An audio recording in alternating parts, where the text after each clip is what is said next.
Elara lived in the shadow of a great city. Her home was a rusted shuttle, half buried in the scrap fields on the city's edge. Flying cars hummed overhead, and holographic ads glowed, but Alera owned nothing but a thin blanket. People in the city never looked down. To them, she was just part of the scrap. Every day, she sorted metal at the recycling towers. Some days, she earned a synth bread bar. Other days, she slept hungry. But at night, she would look up at the few stars visible through the smog and whisper, "I'm still here." One day, she worked under a cruel foreman named Kale. For hours, she hauled heavy circuits. At the end, he tossed her a single ration pack. It was small, but to Alera, it meant survival. On her way home, two older kids cornered her.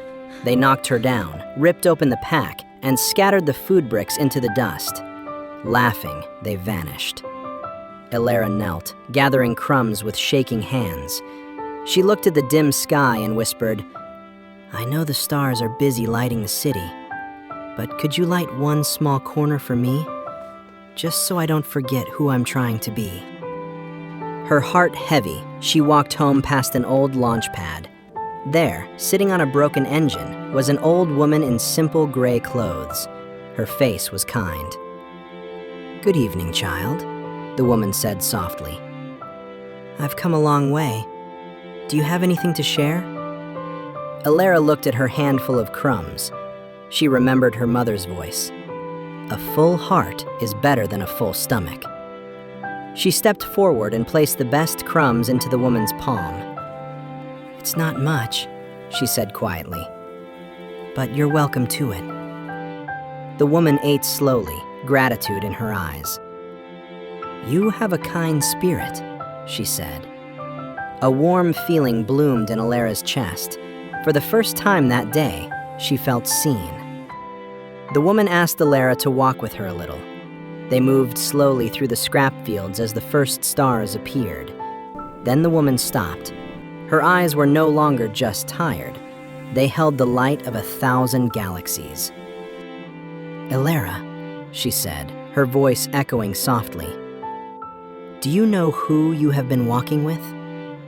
Alera shook her head. "With a tired woman who was hungry." The old woman smiled, and the smile seemed to make the whole scrapyard glow. "I have walked with you every night you looked at the stars. I heard your whispers. I saw every tear you were too brave to shed." Alera's knees gave way. "I only ever talked to the stars," she whispered. The woman touched her cheek gently. "I am the one who made them. I am the one who listens." Tears streamed down Alera's face. "I thought the city was too loud for you to hear me." "Never," the presence said. "I was in the silence you kept inside. Tonight, you fed me from your own hunger." She touched the empty wrapper in Alera's pocket. When Alera pulled it out, it was full, with real bread, fresh fruit, and a small device playing the most beautiful music she had ever heard. "What you give in love is never lost," the presence whispered. "It is planted." Elara walked home with a full bag and a full heart. From that day, a quiet strength shone in her. A mechanic from the city noticed her and offered an apprenticeship. She learned, worked hard, and built a new life.